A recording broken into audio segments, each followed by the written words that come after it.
All right, hello everybody. Hopefully we've got some folks who have tuned in with us on the live stream. We're off to a little bit late of a start, but we're certainly glad to get started.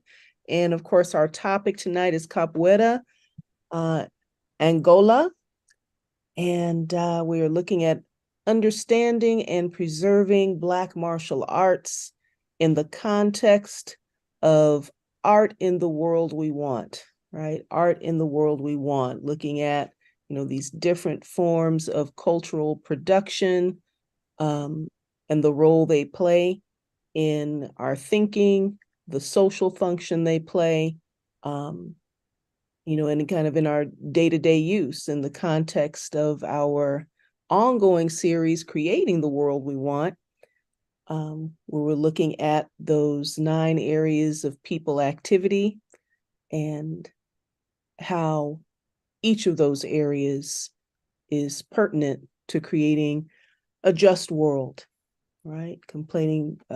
Creating a just world, a world that is where everyone can thrive. Yeah, and we're able to right some of the wrongs of the previous centuries.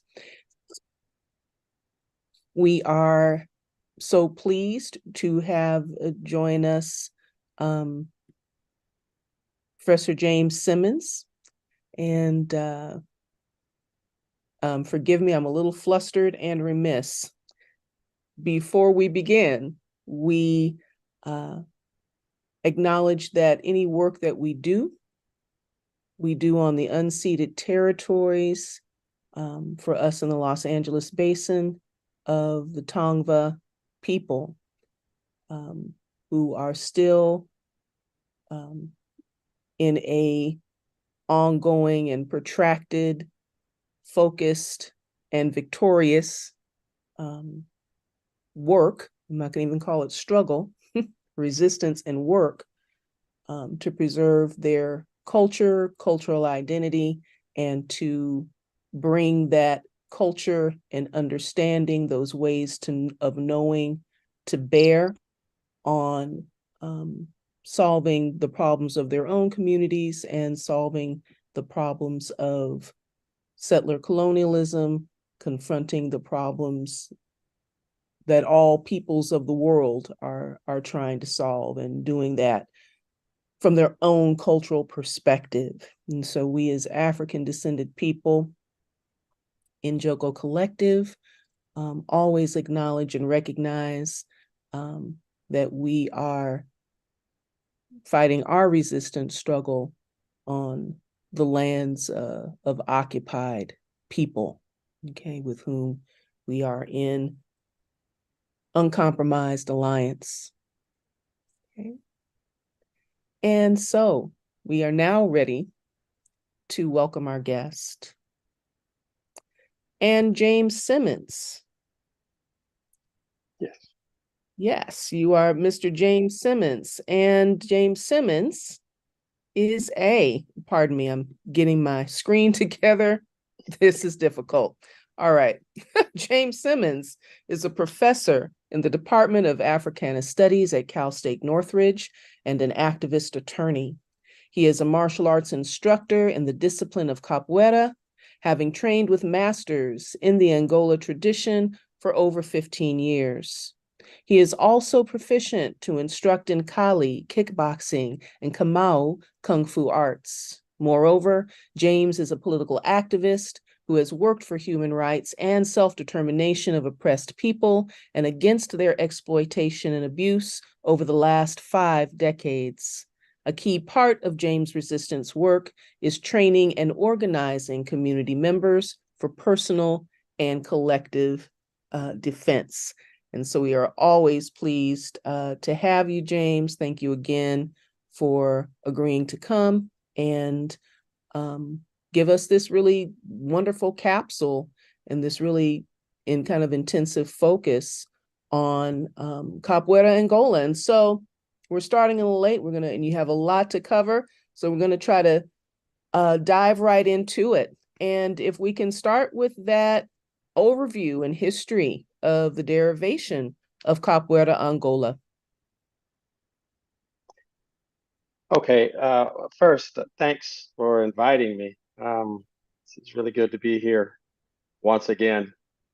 If you could put that slide back up, that first slide with my history, I just want to make some corrections. Um, I, I I can't really claim to be a teacher of Kali kickboxing and Kamau Kung Fu arts. Those are things that I've practiced, but no one has given me the right to teach those. So I really couldn't say that I'm proficient to instruct.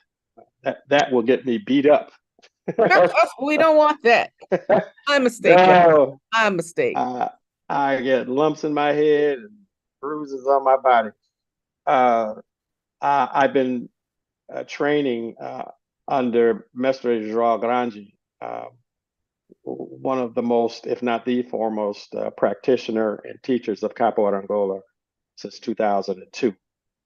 He uh, basically told me to teach. It was not an option. He told me to teach in 2009. And I've been teaching ever since, except for these hiatus during the pandemic, which is kind of extended because I haven't really started class again. But that's part of my training. I did practice these other martial arts and others, and so I think I have a good foundation uh, to analyze Capoeira Angola as a fighting art, also as a cultural expression and this dance. Uh, just being an observer, I'm not really a dancer, but Capoeira Angola is my dance.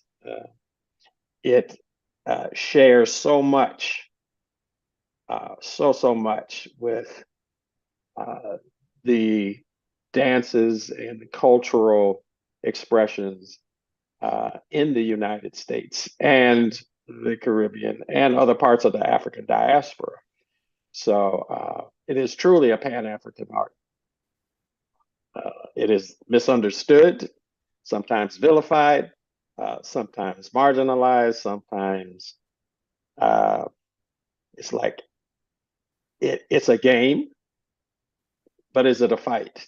It's a dance, but can you defend yourself with it? And so hopefully I can answer those questions and more.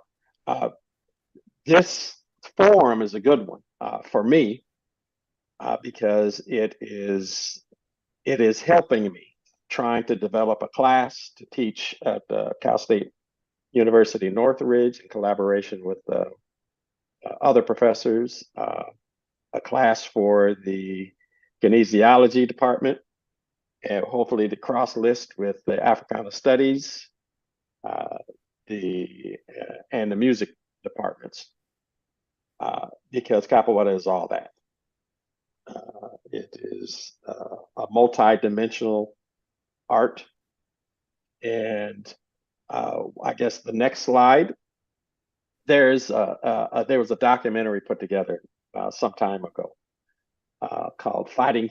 No, Let the Circle Be Unbroken, and I think it really uh, boils down uh, the the essence of the cultural standing of Capo Angola, well, in a certain way. It's not a complete uh, explanation of Capo Angola, but it fits in a lot of how I think about it. So if you could just play that, we could talk about it. Ela era proibida a capoeira com a lei do Código Penal.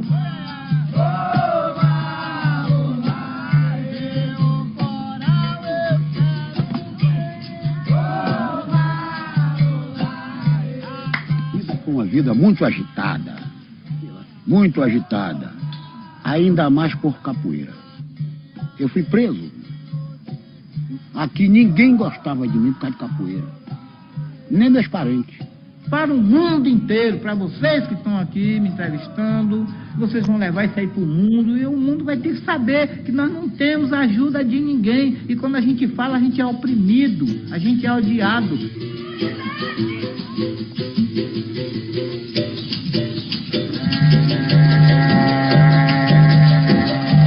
Quem faz capoeira Angola é a resistência cultural. É um verdadeiro movimento negro no Brasil de resistência contra a escravidão. Qualquer forma de escravidão.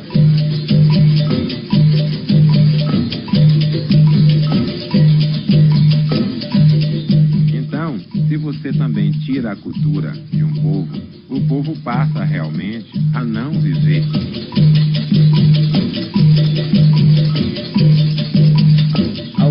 Ao estar com o Jaime pela primeira vez, eu senti que ali tinha muita importância para mim. Então não bastou que ele ficasse falando para mim, mas que eu mesmo visse um caminho que eu ia trilhar para chegar a um objetivo real. A capoeira em minha vida foi assim, como pessoas procuram a igreja, não sei, alguma crença. Eu sei que a minha religião está na capoeira, porque eu era uma pessoa negativa, para mim foi uma libertação.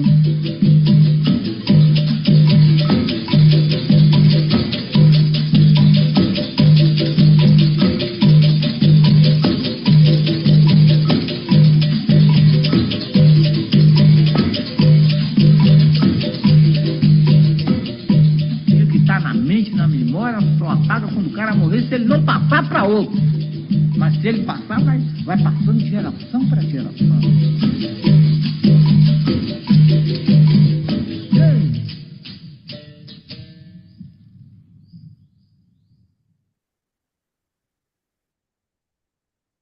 Yeah, one of the things that was mentioned in this trailer for Let the Circle Be Unbroken, when the brother said, when the culture ceases to exist, the people cease to exist. And this, of course, has happened across the United States. And not that we actually physically cease to exist, but we have so much confusion in terms of what our cultural identity is. People rejecting the African ancestry. People thinking that martial arts is limited to Asians, Chinese, Japanese, Koreans, etc., Filipinos, when there's a long history of and record of martial arts from the African continent, from African peoples. So, and this is one of the things that I want to do. Again, trying to develop new ways to preserve Capoeira Angola and to spread it. There's over the centuries and the decades, we have the same types of arts arising in the United States. Some of them apparently very closely related to capoeira, but fighting arts that incorporate, what I used to hear was the unique province of Capoeira Angola, a dance and a fighting with music and singing, when I quickly learned that that was not true. That these things are in the different African arts and in other arts in the world. But and I want to explore some of that. So if we can go to the next slide.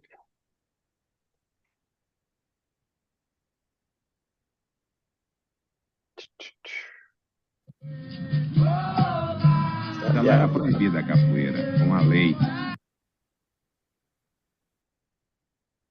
Yeah, Capoeira Angola is a certain type of practice. It was called the dance of the zebra, and you'll see Ngolo spelled E-N-G-O-L-O, and Ngolo,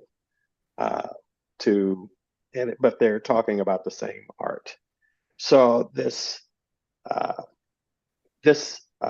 practice was a way to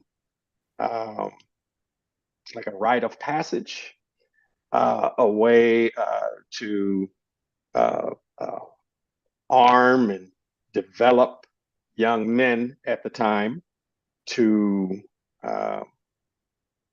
learn, develop their bodies, develop their fighting skills, and excuse me, ultimately, there was a competition, and whoever could perform the best, whoever had the best form and agility and strength, and flexibility, would be able to marry without paying a dowry for the bride. You know, the dowry is like, oh, you're taking something from us. You're taking something from this family, so you have to pay to replace this thing, this child, this woman who is leaving our family, and you must replace this vacancy with a dowry. But those who would win the contest became valuable to the family, and they didn't have to pay a dowry. The Ngolo, can we go to the next slide? Can we take a hop back before you dig deeper into the culture? And just for folk who have no orientation, which groups in Angola which groups in the Angola practice are the movements situated in? Where does this derive from? And okay, Capo Angola, as the name signifies, comes from Angola.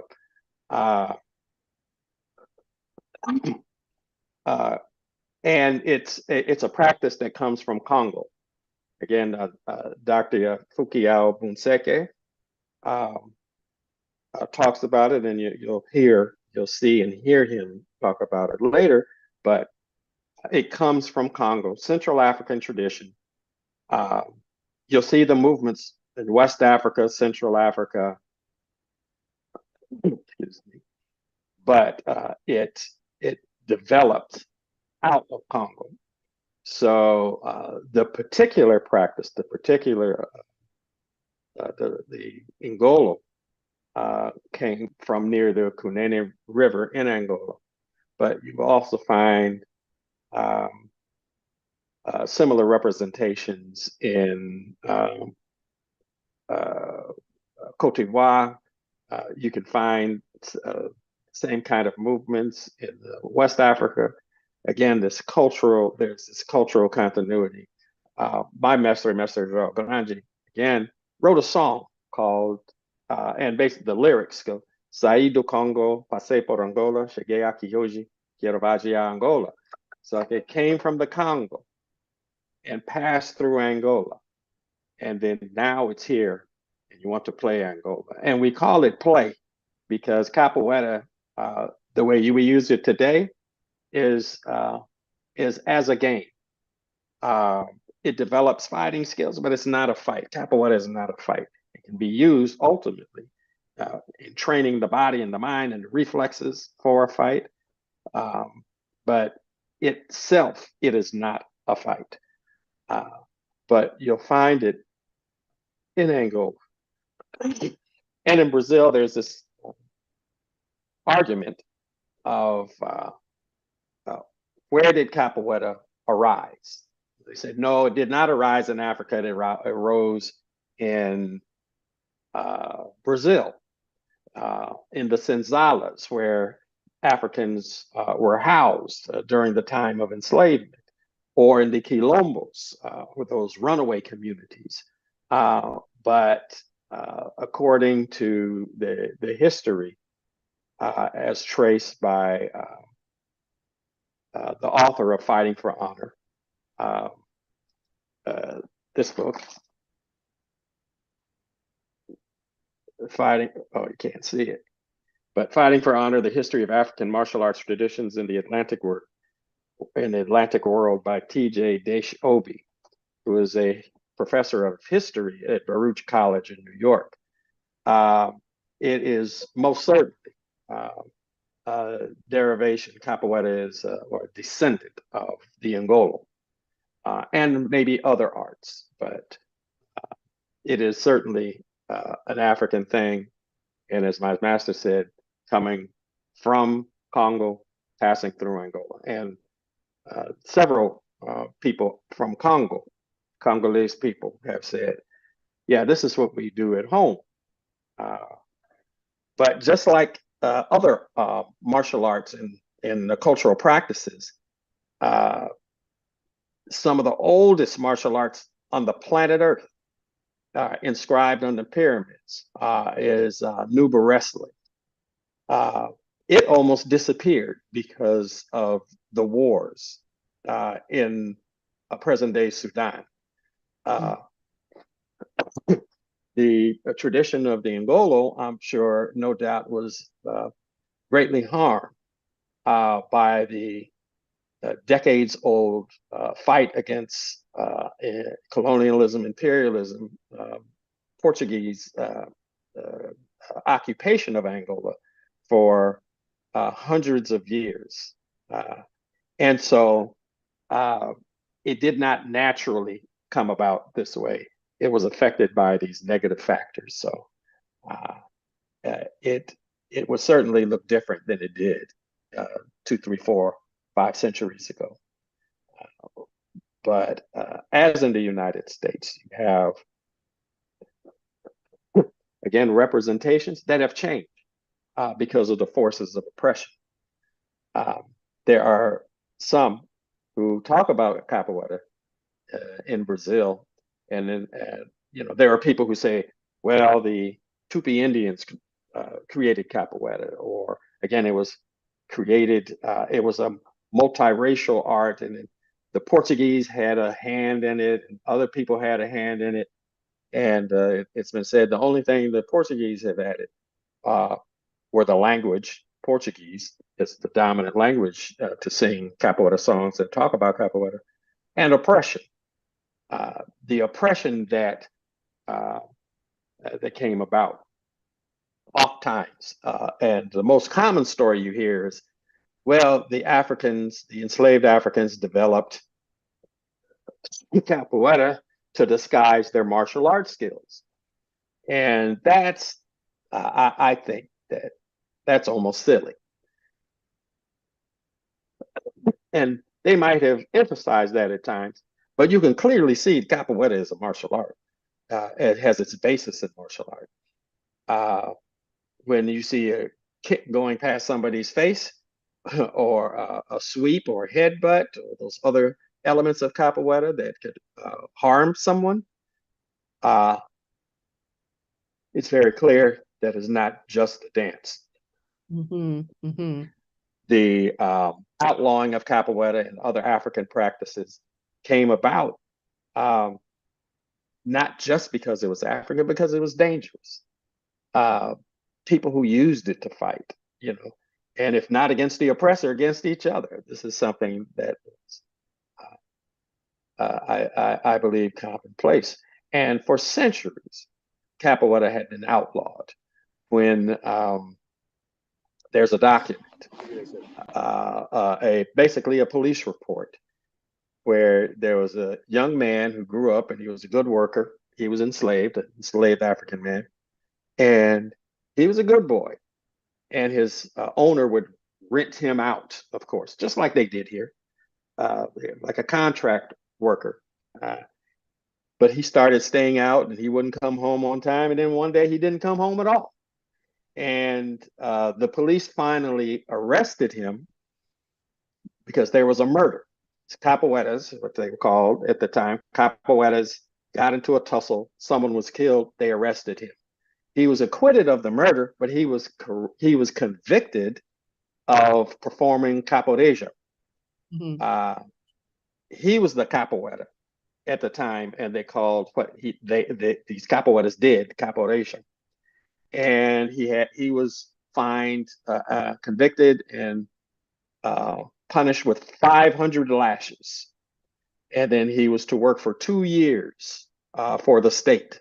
Again, enslaved. He couldn't, really had no choice in the matter, but his so-called master, his so-called owner said, please, I'm a poor man. I don't have a whole bunch of slaves. I'm not a big landowner. If you take him away from me, how will I live? And so they granted that. And he said, I promise he won't run with these capoeiras anymore. He won't cause trouble. I will keep him at home, and I will make sure that he's not a bad person. And they said there was no record of what exactly happened, but there was no other record of him being arrested. But this centuries-long fight against capoeira, there were certain police. Well, it was outlawed. There would be imprisonment, I guess sometimes maiming, sometimes death, because they feared capoeira. So to say, well, capoeira it was a martial art disguised as a dance, if ever that was true, it was for a very short amount of time, because it would manifest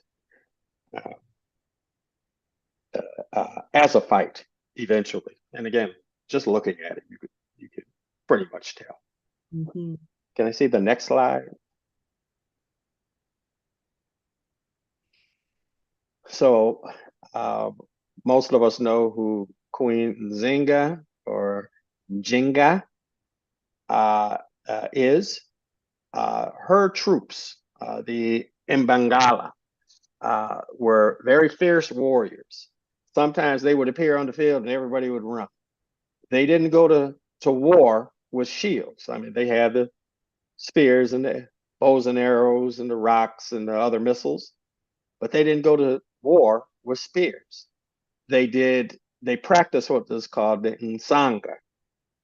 And the Nsanga was a way to not get hit by these missiles, not throwing up a shield, but getting out of the way.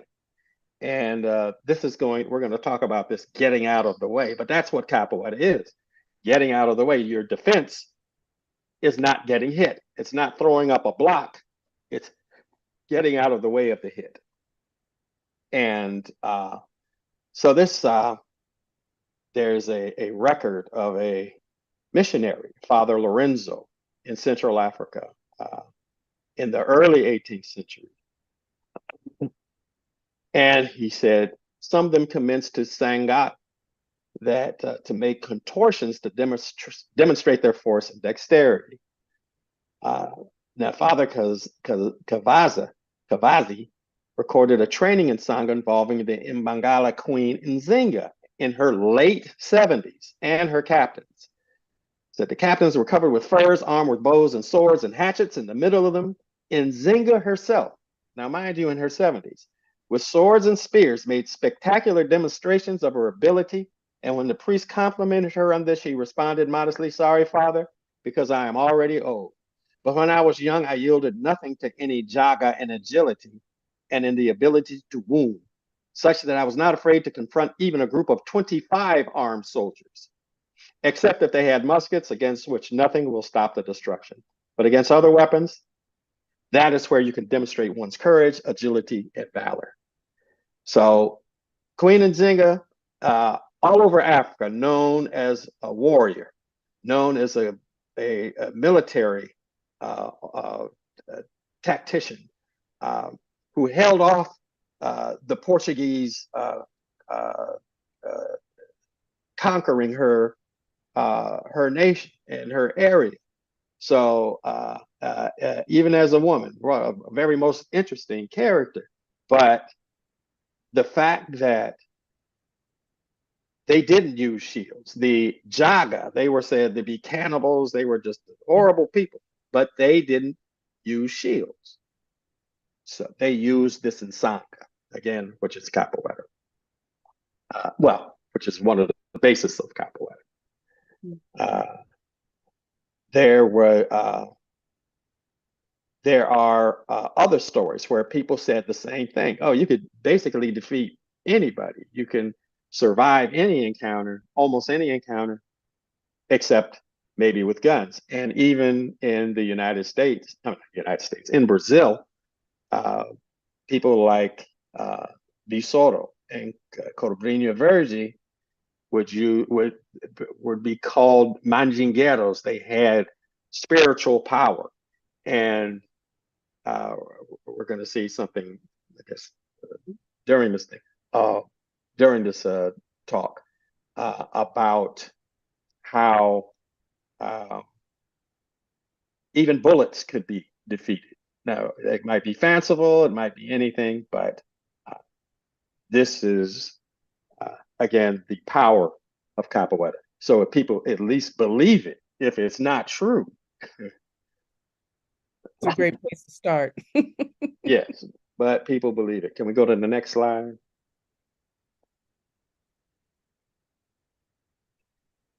So, like the Angolas, they said it's inseparable from music and dance.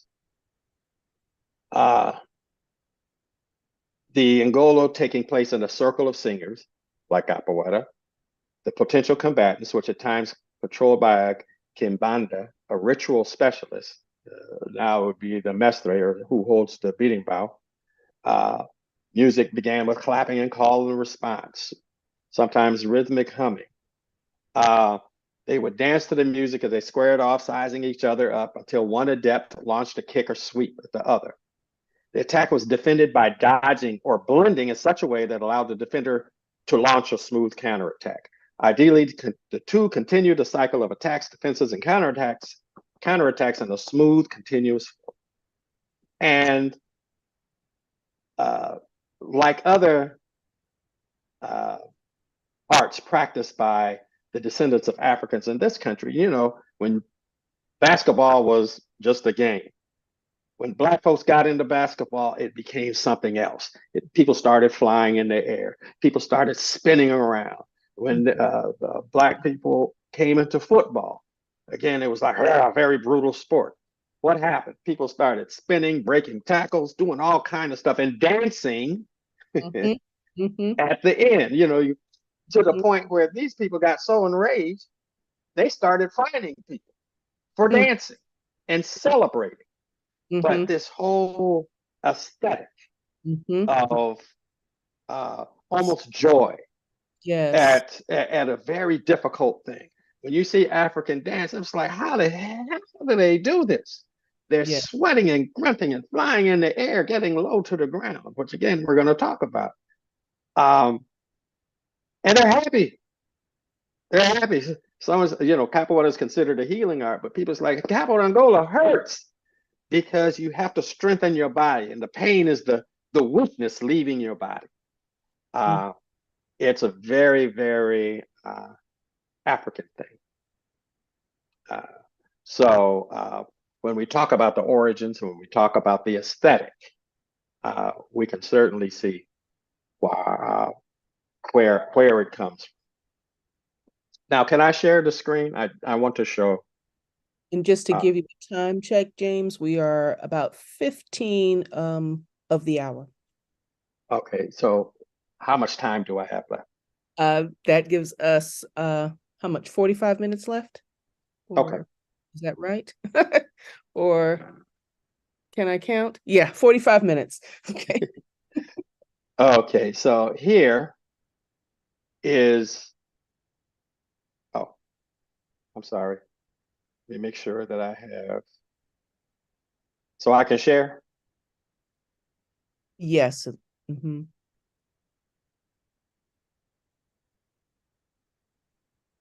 So this is wrestling, again, Senegalese lamb wrestling, which is connected with the martial arts performed by the descendants of Africans in the Western Hemisphere. But wrestling, you think of wrestling as people grabbing each other and throwing each other down, but you'll see again this dancing, this music, and the joy.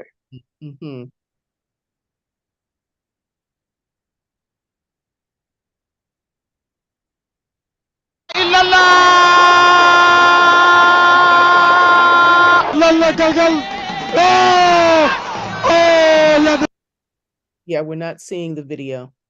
Oh, you're not? No, we see your menu. We're seeing your, Okay. Your Let me try that again. Could you hear it? yeah, we heard. Mm-hmm. Okay, we'll try this. Can you see a picture? There we go. Now the picture's up. Tidiane daw na dóor Jaguar may ko fu nu leew toowee la ilaha illallah lan la galgal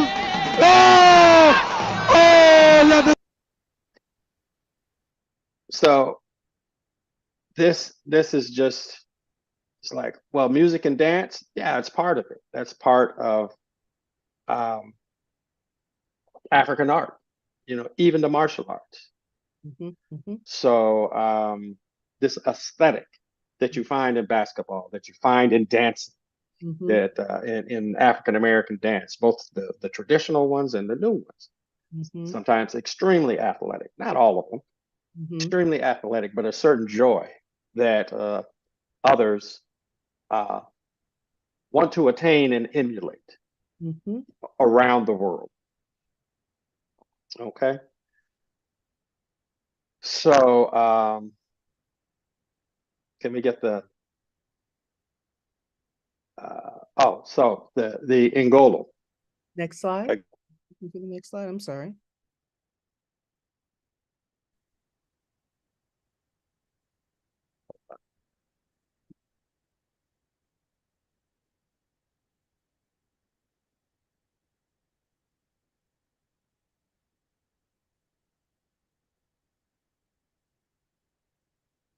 Let me.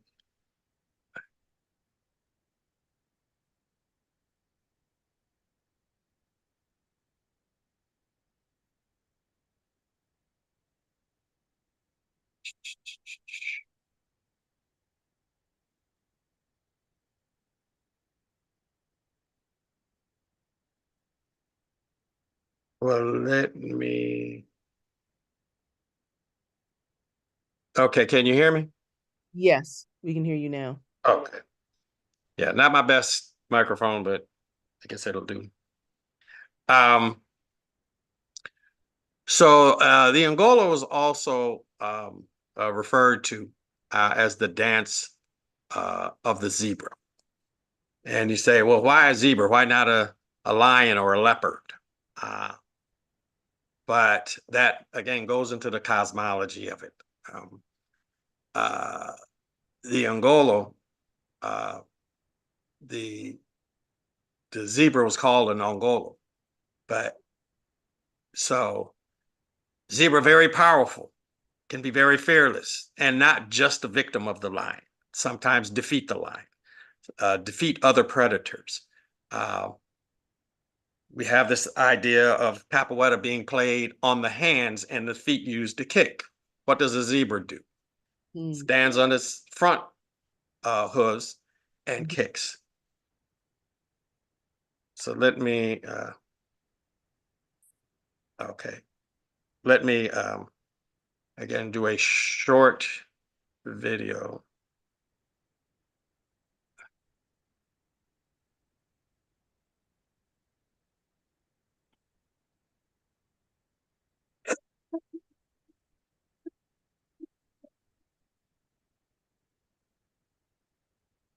Okay, now can I share? Yeah, you're ready to share. Okay.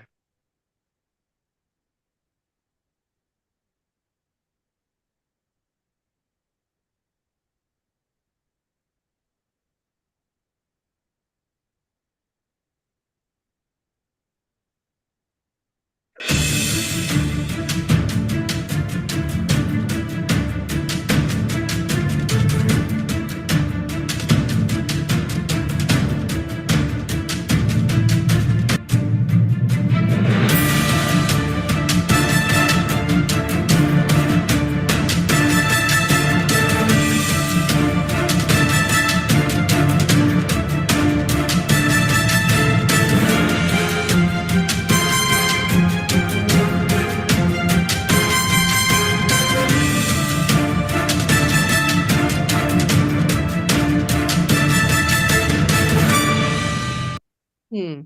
And see how quick that lion retreated? Yes, yes. Lion backed up. Yeah, because that's a very powerful kick. There was a video of a zebra trying to drown a lion. It's like zebras are nothing to play with. Hmm. Hmm. All right, so can we get the next?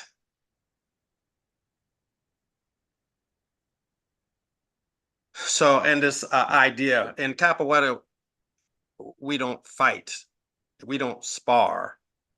In the game of capoeira, we play. You say, well, how is this fighting? Well, how do lions learn how to fight? They play with the other cubs when they're little.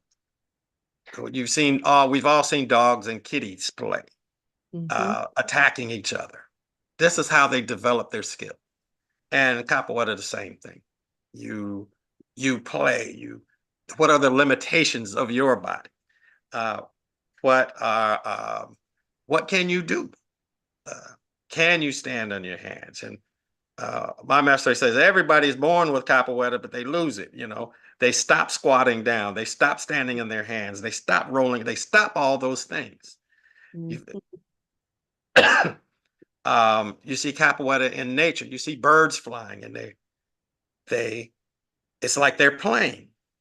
You see fish swimming, and they swim in like a pace, like a whole group of fish, and they switch directions and they go back. It's almost like they're playing. And so you see the same thing. You see the same thing. You see birds chasing each other. You see kids doing things.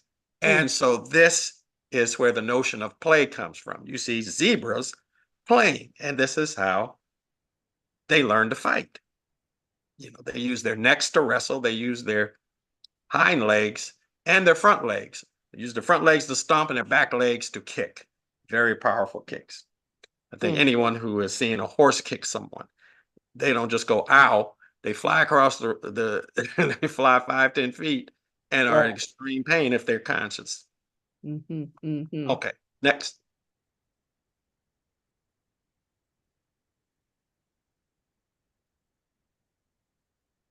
Okay, now what was that video? Sammy Davis. Sammy Davis. So in the United States, and I know this is part of a series, it's like preserving the art, the movements. How do we move? How do we not lose what we bought? C. Daniel Dawson, Professor C. Daniel Dawson, talked about um, a deficit model of Africans coming to America. He said, well, they didn't come with nothing. No, we didn't come with money. Africans didn't come with money. They didn't come with riches. They didn't come with a whole bunch of stuff. They didn't come with artifacts. They didn't come with family heirlooms. They came with what was contained in their minds. They came with what they could do with their bodies, the dance, the singing, the recitation of folk tales, the stories, the people who could fly, High John the Conqueror. These are all things that, Brer Rabbit, Anansi stories. These didn't come, or these were brought by Africans because they couldn't take them away. So can we show that video? I think.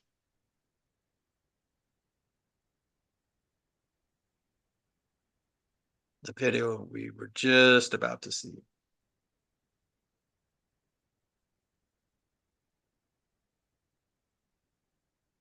No video. Well, I think it looks like we're trying to You reshare. didn't see the video I just played? No, you're not. Something weird Screen isn't happened, sharing. like the Zoom started over again in some weird way. So let me stop my share. And in fact, I don't think I'm sharing Not anymore. sharing. Yeah. I don't know what happened. See if So let's I- try again, Okay. because I watched the whole thing. Oh, Sammy, just a sec. That was weird. I don't know what it did, but okay. Let's try again. There we go. Okay, so and you could actually, this video and And the following videos, you can play one after another, and I'll just talk through them. Okay. So, you know, yeah, let me turn the sound down a little bit.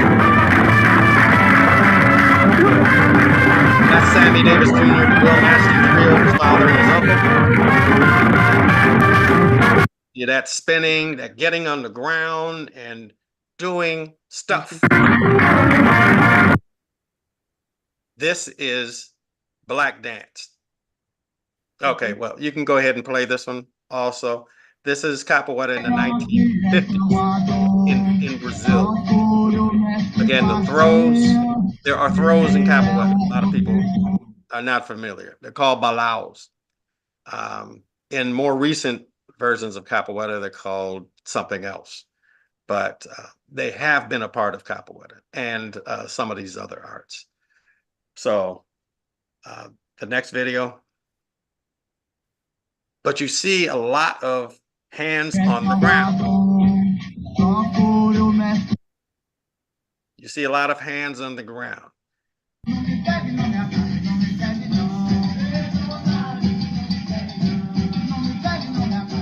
And it's cooperative. Again, people are not trying to fight. You save the fight for your enemy. In Capoeira Angola, present day Capoeira Angola, so the next video, people are called comrade, or camarada, camaradinho.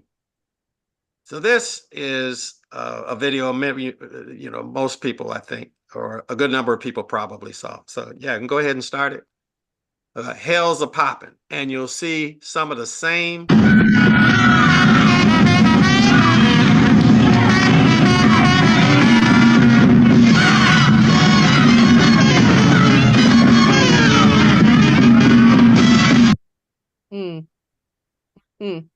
You see the similarity?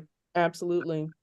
And a lot of people say, "Oh, this is a representation of knocking and kicking." I don't know if it is or not. But you can see where it might be useful. These moves might be useful in a fight. Okay, next.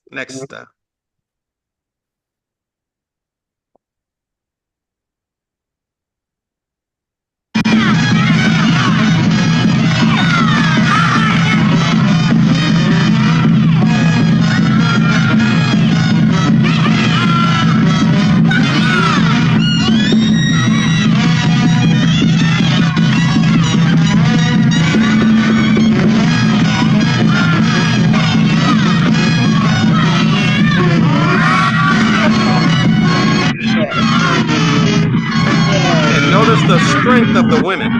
Yes.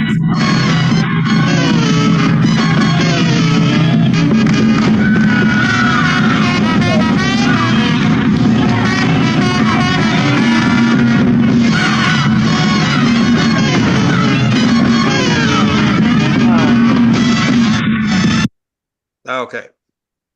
So again, the spinning, the work on the ground, you know, putting your hands on the ground. Mm-hmm. And the hands on the ground can be explained in many different ways. It's a different kind of aesthetic, different kind of cultural practice. In the cosmology of Capoeira Angola,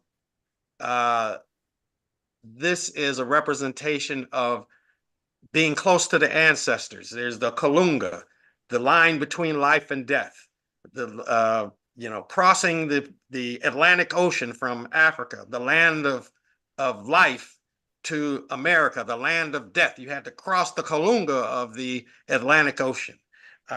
When you're in the Capoeira Angola Roda, it's like, a Roda is a wheel, a circle. Well, why in Capoeira Angola do you only have half a circle? Because you have one half that's the side, that's the on one side of the Kalunga, you have all the activity. The other side is the ancestors. And then below the ground, you have the ancestors reaching up on their hands while you're on the ground with your hands, coming close to the ancestors. So, and I said, they're balaus, the throws, and I said habajahais, but those aren't habajahais. They're more meia lua de costa, spinning around.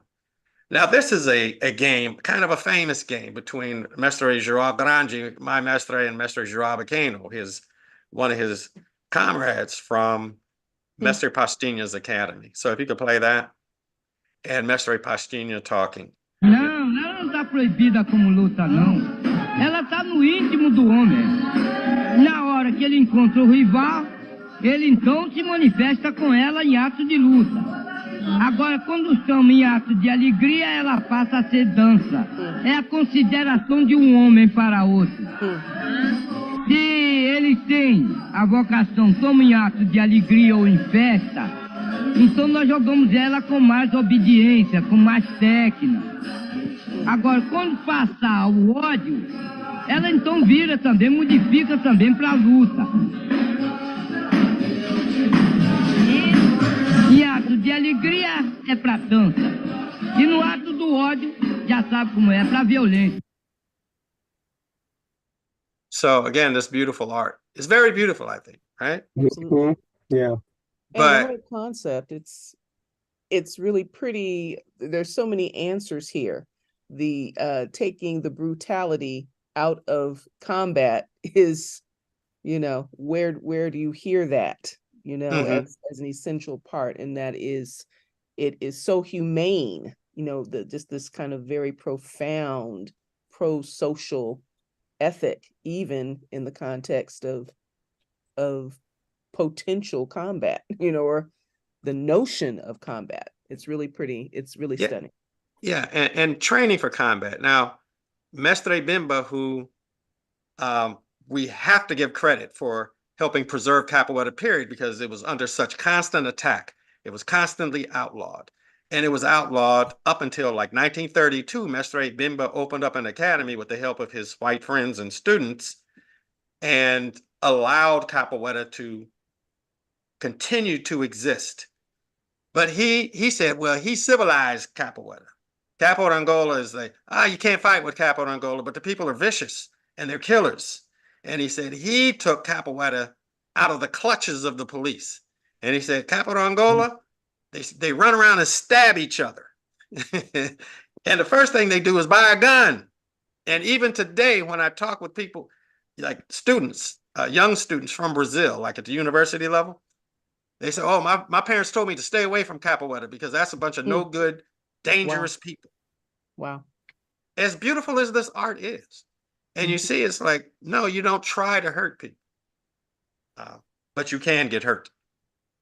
And Mestre Juranji, my Mestre's son, who comes to Los Angeles fairly often, he said, if you have a drop of sweat goes in your eyes and you blink for a minute, you'll lose teeth, you'll get your face busted open because you have to be aware. You have to, you just can't walk into it. It's like, it looks choreographed. It is not in the least. Is it choreographed? And it can be very dangerous. Can we go to the next video? But the beauty of it. So this is what happens when you don't pay attention. And you'll notice somebody's hat comes off and the result when they lose focus for just a second. Okay.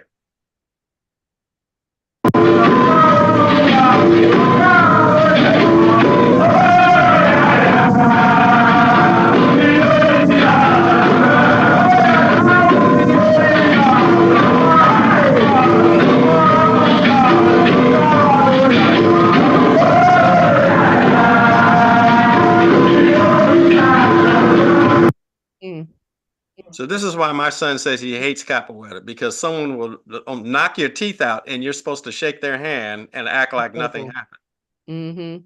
But it's also we're trained to, if you get hit, it's your fault. Also, if you hit someone, it's your fault.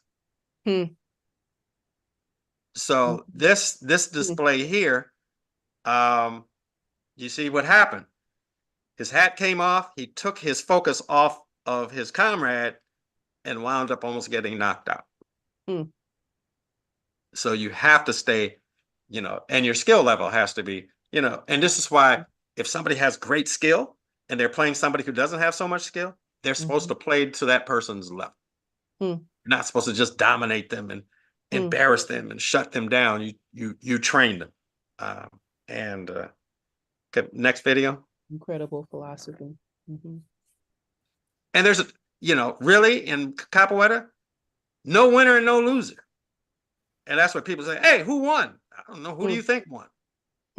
It could be the person who has the least amount of training, but they showed themselves within their capacity to show how beautiful they can play. Wow. Yeah. So when we talk about this cultural continuity, Gullahs, right? Some people say, oh, Gullahs came from, west coast of Africa, Gambia, etc., Guinea. But some, and sometimes they fly the Angola flag. Gullah might be a different way of saying Angola.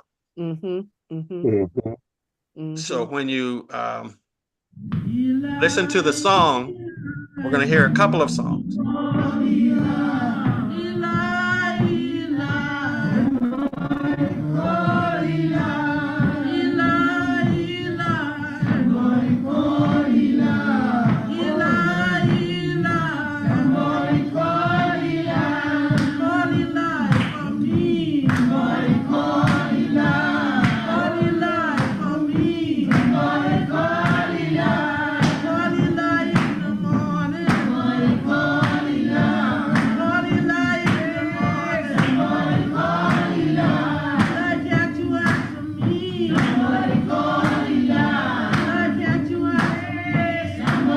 And this music, sometimes there will be youngsters coming in from church, never played capoeira music before in their lives, and it sounds like they've been playing it all of their lives because it's so familiar.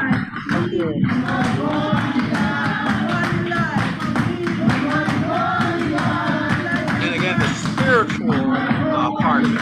Now, there's a lot of fear amongst Christians of capoeira Angola. Granted, someone like Master Joao Baqueno, he was born again Christian, whatever he was called. I know I'm going to play capoeira with my master in heaven. He was not afraid. Lots of folks are not afraid, but there's a certain segment of Christian. I've tried to get in a church, and the church is divided because they didn't want to hear. They didn't want anything to do with capoeira. I've gone to capoeira schools, the contemporary capoeira schools, and they didn't want. They said it was spooky, and you could open up realms with capoeira. Say, well, yeah, that's. Please let me open up a realm. Leave me Okay, some realms open. Open up them realms. Okay. So some of these Negro works and prison songs, if you sang them in Portuguese, they would be capoeira songs.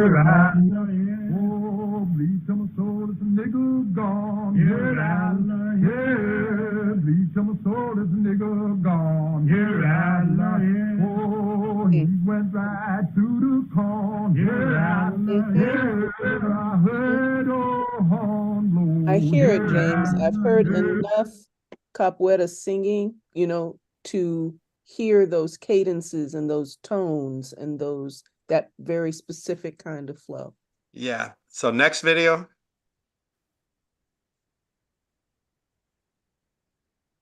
Okay. Yeah. So I'll play that. And this is my master, Master Joao Grande.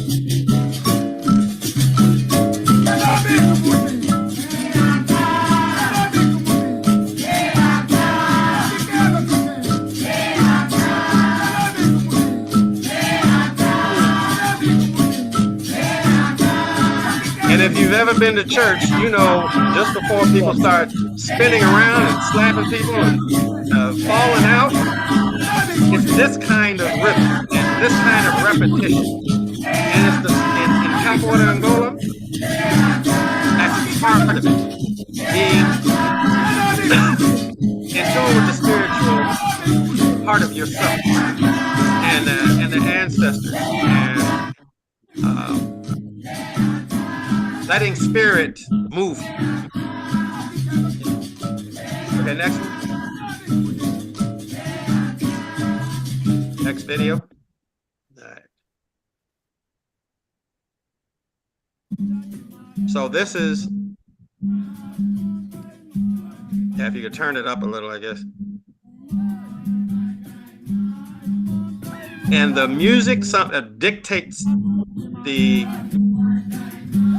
action.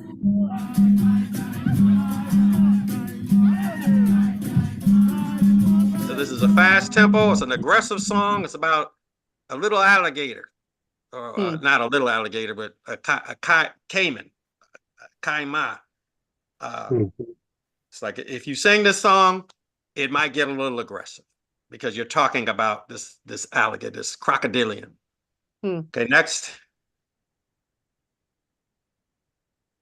So again, the spiritual portion of capoeira, a sacred pastime handed down from the ancestors in East Africa, in Reunion and Madagascar. There's art that most likely derived from the Ngolo, where it had died out. And there was a French kickback boxer. Well, French. Let me sound like them. He was from Reunion. He went to France, became a champion kickboxer, came back and said, I want to learn the art of my ancestors. He said, it's gone. Nobody practices it anymore. But they went, and he said the ancestors taught him and others to bring the art back. The Ngolo, again, almost disappeared because of years of war and colonial occupation. They said the ancestors, T.J. Deshobi said, you know, these, all the mestres or masters of the art that he knew were gone, and others came because they said they were taught by the ancestors. And this is just a way to, like, how do you explain these things? But by going into the music, going by people's memories, going into the songs and trying to remember it into songs. And it's a way to reclaim these activities that might have been extinct otherwise. Okay, next slide.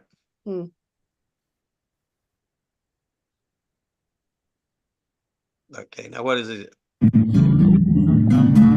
And so this art of dealing with the No ancestors. sentido de que, como ele diz assim, ele era um grande mandingueiro. Ele tinha a arte, né? O jeito, a capacidade de sempre se safar, de sempre vencer, de sempre... Ele encontrava sempre um jeito. Besouro tomou o nome de besouro, porque prenderam ele. And that's Mestre João Ele Grande. fugiu da cadeia. Aí saiu, virou um besouro, saiu da cadeia. Ele teve o nome de besouro.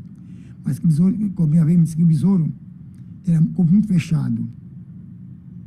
E ninguém podia vencer ele.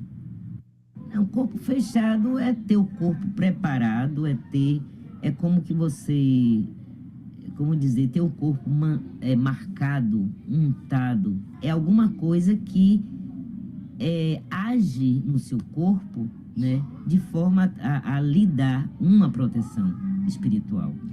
Ele fechava o corpo da seguinte forma, com um pedaço de uma madeira que chama santuleno e tem a fava da Índia. A fava da Índia. O corpo dele era fechado, acontece, para que ele pudesse se esquivar de bala, se livrar de bala e se livrar do seu inimigo. É que tem o livro do Supriano. O livro do Supriano, tem do curso africano, dá tudo de bom aí. Uns patuais que eles têm que botam no corpo. Tem uma fava da Índia aqui, ó, o corpo. Não tem mais esse negócio. Botar com a fava aqui da Índia, batia a ferro e não entrar no corpo dele. É o que tinha final, besouro, que tinha besouro. Foi isso que o besouro tinha. Pra valer no corpo. Bala batia, caía no chão. A bala não estava nele, batia, não caía no chão. Também tem, obviamente tinha isso também. Que faca não entrava nele, nada entrava nele. Depois que ele perdeu a força, a faca não se viu mais nada. Não viu mais nada e pronto.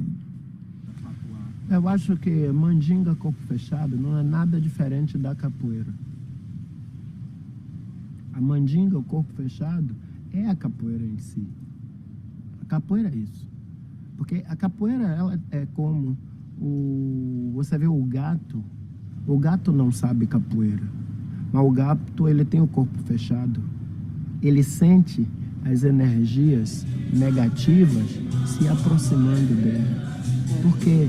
Porque o gato, tem essa relação de intimidade com o cosmos, com a natureza, né? In Congo philosophy, you will find a lot about body protection. The Congolese knew and still know a lot about herbs, about plants. Plants can be used to shield one's body. You prepare medicine that one knows that this can help to protect them. Even during the war, when they are fighting, they have to put on a shield with medicine that cannot be penetrated by the bullet or arms, weapons of the enemies. And that was very well known in Africa. Even today, people still use those techniques. And that was Dr. Fukiao Bunseke. How much time we got? We theoretically have 12 minutes remaining. Okay. Okay, so I think if Mila and Yusuf, if you all are game, I think we can just automatically tack on another 10 since we started 10 minutes late. Yeah, that's fine. We can Works keep with you? going. Okay. We're near, we're almost through the slides. Yeah. okay. Good. So again, these sometimes Capoeira Angola is called the dance that's done by old men like me.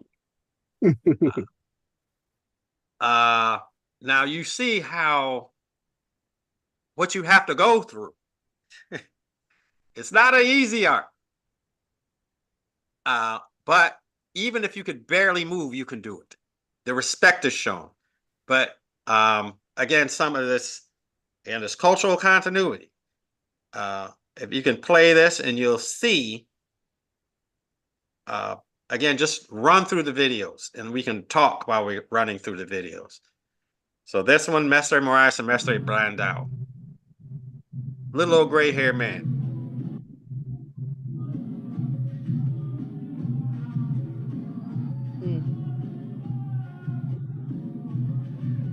Okay, next video.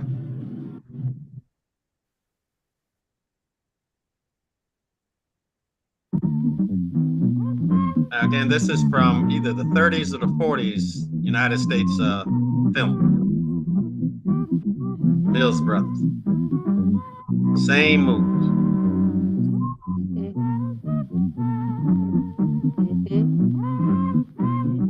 Again, the spinning on the hands. Next video.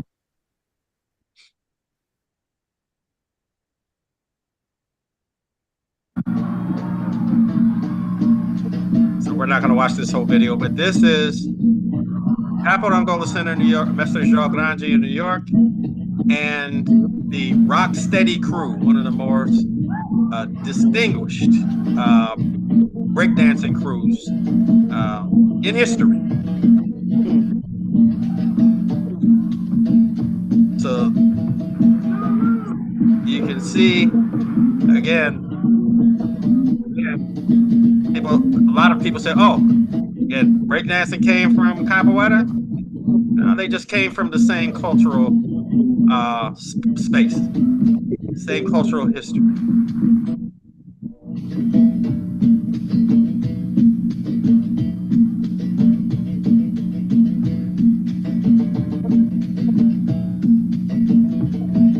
So you think of the videos of Sammy Davis, you think of the old guy in the coveralls. You look at these guys, and men and women. Yes. It's like there's a foundation to all of this. It didn't just pop up.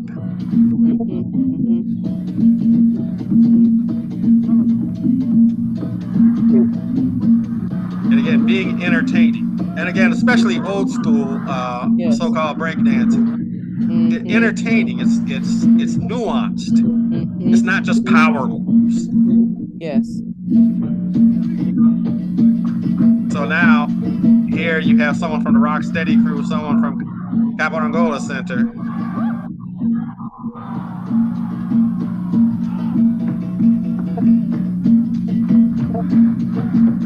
Doing almost identical moves.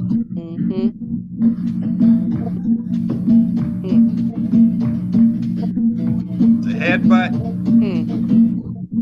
And he just absorbed it and flowed right with it. And they're just. And it's funny, you know, lots of breakdancing at Chucos, and we would train, and they would say, "It's amazing what you guys do," and we would say, "No, it's amazing what you guys do."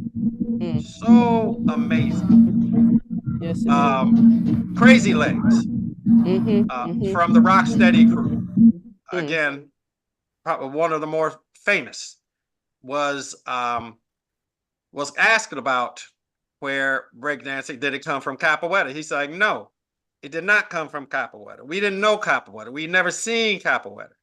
He said, but we got it from martial arts. We got it from different places. But he says, but you know what? It came, capoeira and breakdancing come from the same place. It came from, where did Sammy Davis Jr. get his from? Absolutely. Absolutely. Where did the Mills brothers get theirs from? Where did the Nicholas brothers get theirs from? They're hopping around in their hands and flying through the air, doing all kind of stuff. Where did those hells are popping? Where did they get that? They didn't get it from Europe. No. Despite the claims. Yes, despite the claims. So if you could play this one last, is this the one last video? Not sure. Then there's a couple more. Okay.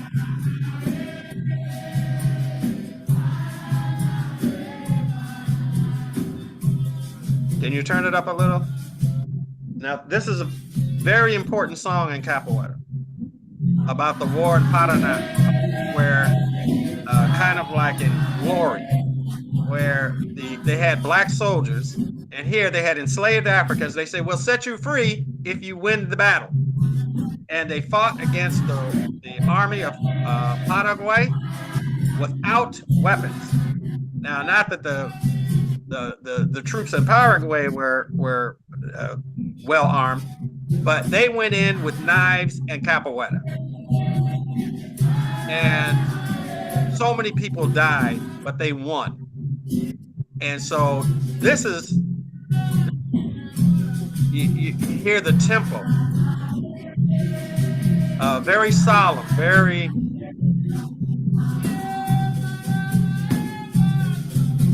as I have a friend that's like, oh God, you guys sound like you're crying when you sing. But like when you think of Glory and Denzel Washington and Morgan, and all of them went up there to get slaughtered as cannon fodder.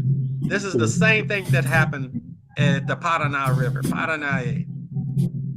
But other people sing it like it's a happy song. And they don't recognize the pain that was involved in the war and all the death, all the destruction. To me, this is the most beautiful rendition of Paranay or Paranaway.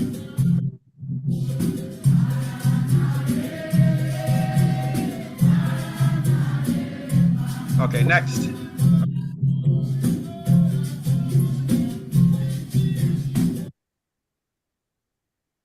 These are photographs of the Ngolo. TJ Deshaobi. He went, he trained, he found Mestres, and again, what does it look like? Capoeira.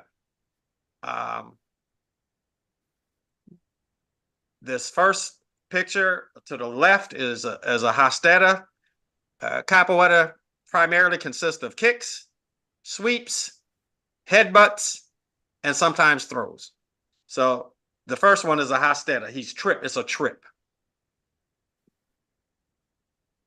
I don't know if people still do it, but when I was a kid, you walk behind somebody and you trip them, right? You put your foot up under their foot. You do all kind of stuff to trip them. That's a common practice. That's an ancestral practice. And then you have this kick. This is a Habajahaya, a straight circular kick, very powerful. Again, we saw that almost knock somebody out. Next page.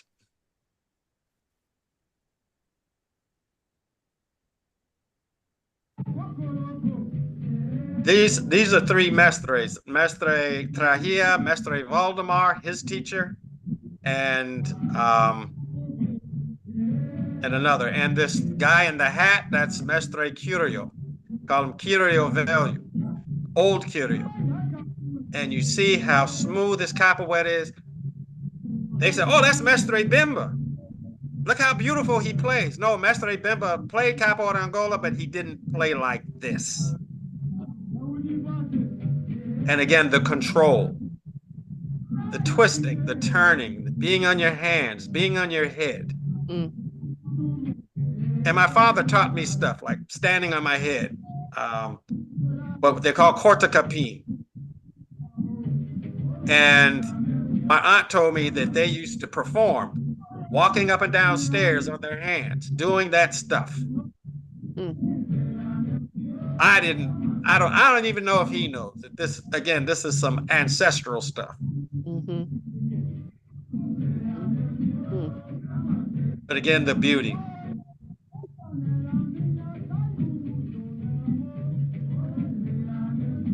Seeing that kick to the head, he just turns around. He doesn't have to block it. He just turns around. Okay, next.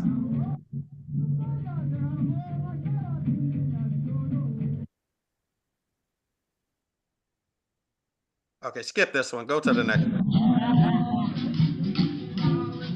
Oh, no, keep going, keep going. I'm sorry, go back. Again, you're going to see Hasteras.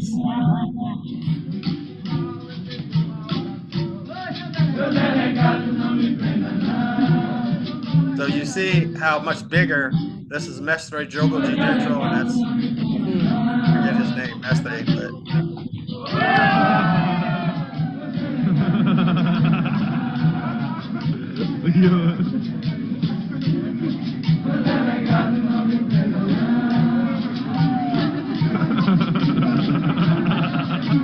So you don't have to be big. You don't have to be huge. You don't have to be muscular to use Capoeira Angola. But you have to be skilled. You have to develop the skill and the capacity to do it.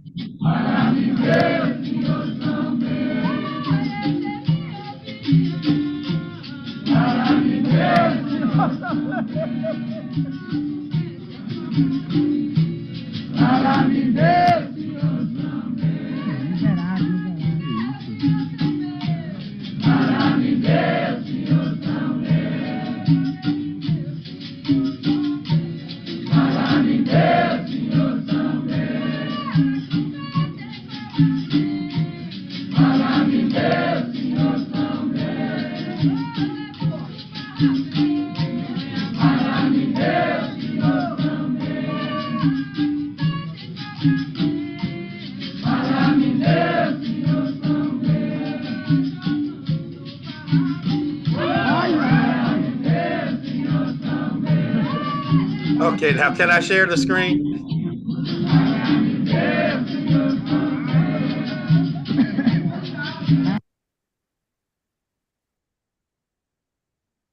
Okay, so this art is called Laja or Agya or Damye from Martinique. A lot of people confuse it with capoeira. They get very angry. They said, no, this is our art.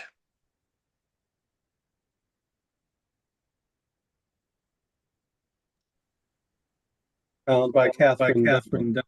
Yes.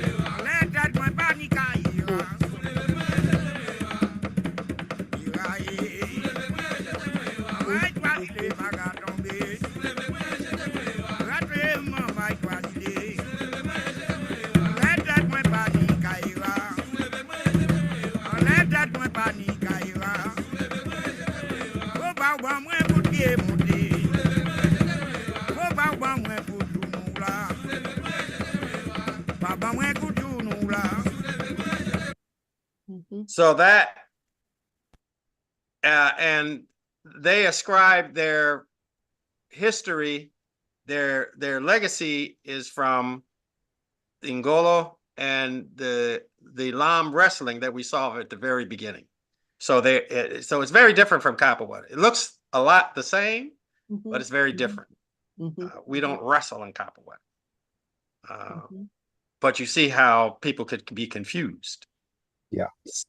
Same kind of kicks, you know, being on the ground, you know, being on the ground is very important. Putting your hands on the ground is very important. So how much time we got? About 5 minutes? We've got we are giving ourselves 10 more. So we've got a good 7 minutes. 10. I was like, okay, I'm trying to give them more. I got one thing to put in there as you go about preservation, but go ahead. Okay, so you know, when I give talks, I prefer that people ask questions, because what I think is important may not be important to the people who are listening. Or questions or comments, observations. What y'all got? Well, you kind of answered my question with that piece from Martinique. First time I've seen that, and I do love that Catherine Dunham, you know, found. I just think that's perfect, right? Yes. But I was going to ask. So you've got these independent developments that former Martinique developed independent of Brazil, just like the breakers here developed independently. So so the only thing to explain it, the similarities, the commonalities is common origins. Similarity, differences, but common origins. Yes. Now, one thing that's really that a lot of people will miss is that in the old days, capoeira was depicted with a transverse drum, like a drum laying on its side, somebody playing in the front, somebody playing in the back. And Laja is played, they still have that same drum, played the same way. As it used to be represented in the old pictures. But see, you are confused because you know where Laja and Damye and capoeira really came from? The French. There are people in France who say that it came from Chasson, and Sabat came from Chasson, and there was no capoeira and no any of this other stuff until they started capturing Africans. I said, well, maybe, just maybe, they learned from the Africans. Yeah. Just maybe. Yeah. All their own assertions about how cultural diffusion and cultural, right, transmission, all of the principles that they, themselves have kind of, defined and articulated don't apply. It becomes everything becomes a mystery, right? When it comes to Mhm. I mean, how African ridiculous is that? culture. Yeah. Anything in French culture that could have come from? That anybody knows? It's always the question, why did you stop? Where, Right. Yeah. where did it come from? And then why did you stop? Where's the extension? My question, James, is that question more along the body of part of what we were talking about here, is this question of preserving. What are the, in your opinion, the most important sites of preservations for Black martial arts culture? In the schools, and not the commercialized schools. In schools. When my maestre told me to teach, I asked advice from other Black martial artists. Brian Brie, who started learning Kempo karate decades ago. Those people from the Black Karate Federation. And they said, yeah, you're going to come, there's going to be jealousy, it's going to be low points, it's going to be difficulties. Now, one thing, Brian Brie, I really appreciate him, but he said, get a gi, get belts and stuff. No, this is not, no, I can't do that. And other people telling me I don't have to do what my maestre says. And I said, well, I'm kind of a slave to tradition like that. I'm not just going to turn away from a maestre just because it's going to make me money. And Cobrinha Verde, who was a student of Bisoro, this manjinguero, this one of the most important figures in capoeira history, the fighter, beat up police, beat up soldiers. His student, Cobrinha Verde, was one of my maestres. And he said he would not accept money because he told Bisoro he wouldn't charge for classes. He wouldn't. And he chastised the Mestre Pastina, my maestre's my primary maestre. He said because he would collect money and he would, he had a school, but he didn't teach in a way that he approved. They apparently didn't like each other. But preserving it in schools in a true way. Like I said, I want to do a class at the university, but I don't expect it to be preserved there. I would hope that it would be. But I could see them, we need a capoeira teacher, and just getting any nobody. Right. Who says they know capoeira, but not knowing the true art and not being invested in it. Because even coming from Brazil, they said they are Varig mestres, Varig Airlines.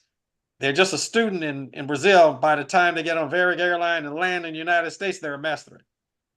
And they don't know anything of value. So I think it's those schools, public spaces, like we have Hodas, getting people interested, and incorporated into the African cultural scene, to make sure that it's incorporated into the African cultural scene. Because otherwise, who's going to do it? Again, people are afraid of it. It's too spooky.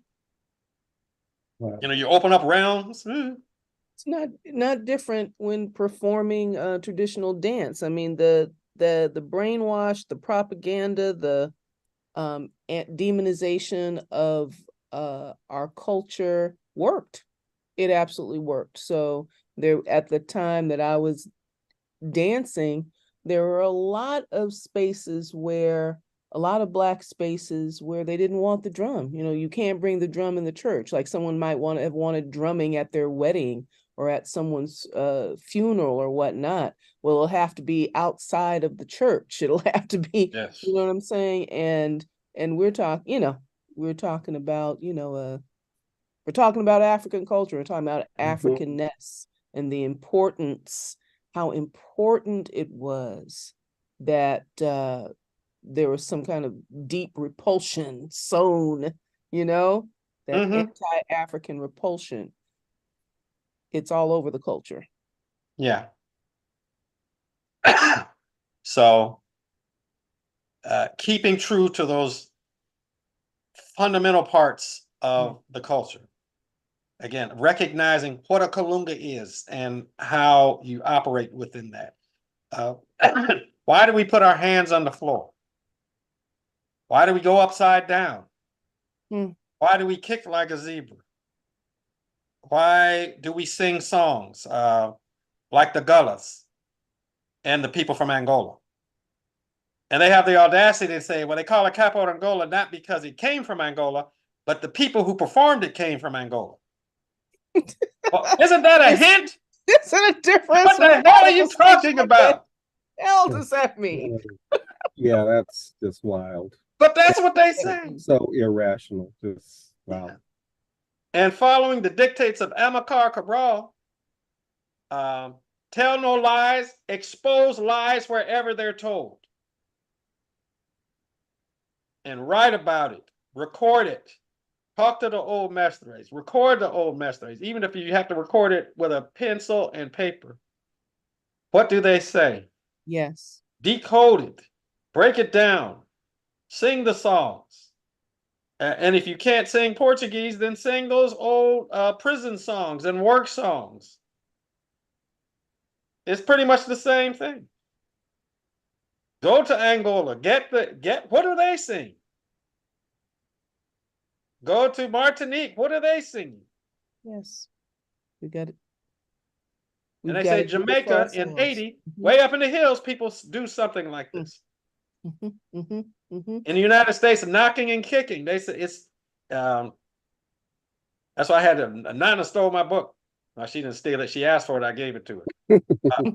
Dry long so. Dry long so. Knocking and kicking, huh? No, Dry long so. Yes, that was a passage to me as well, and lit up my world. Dry long so, absolutely. Yeah, and they said knocking and kicking is a secret martial art done by the clergy in the old time religion. And are they talking about Christianity, or are they talking about, like my mother? My mother wasn't a Christian, but she was well respected in the church where she worked for 13, 14, 15 years and elsewhere as being an extremely spiritual person. And I never heard her or my Aunt Myrtle talk like Christians. But they say you can go to any church. Getting that foundation, getting those things and passing it on to your children. That's how it's preserved, I think. And James, thank you so much. This has been tremendous. And I know that we are thrilled to have Joko be a site of preservation for this information, a little bit of documentation, a little bit of recording, a little bit of something that people can go to get a really rich and dynamic insight into what's really going on there. And you have just so richly provided that, the philosophy of this practice has so impressed me, it's just so impressed me. And, the more I understand about African thought, the more absolutely holistically, the holistic logic of it and the dynamics of it it's obvious. I was thinking so much, Yusuf, about when we talk about the purpose of confrontation and what war, quote unquote, looked like in pre-colonial settings and these kinds of mock aggressions or these kinds of very low level aggressions, not really meant to injure. And if someone actually gets injured, it's like, oh no, it's a terrible tragedy, Right. and these things that people think are not possible ways of living. They think this is part of that utopia that everybody claims they're looking for, the quote unquote peace in the world. It's something that there's still a reference point for. There's still some kind of memory of, there's still some kind of proof that people know how to live humanely. And what do we have? Anything else? Well, our last slide, if you care to, we're kind of wrapping up, but if you care to put in a few comments about Leimert Park and what the tradition has been. We've spent some time during the series coming back to Leimert Park as a cultural hub and what the gentrification in Leimert Park has meant to that, it being a site of African cultural practice and preservation, from this drum circle, right, put together by Brother Najite, seen there, to our words, to our dance, to our jazz, etc. What has it meant for Capo d'Angola? Capo d'Angola has a long history in Leimert Park, especially in front of the Vision Theater. That beautiful tile, perfect Hoda space. We've had Hodas there for years. Prior to us going there, decades, people doing Capo d'Angola in Leimert Park. I have photographs from the 80s, people doing capoeira in Leimert Park. We've done it on the sidewalks. We've done it in the park.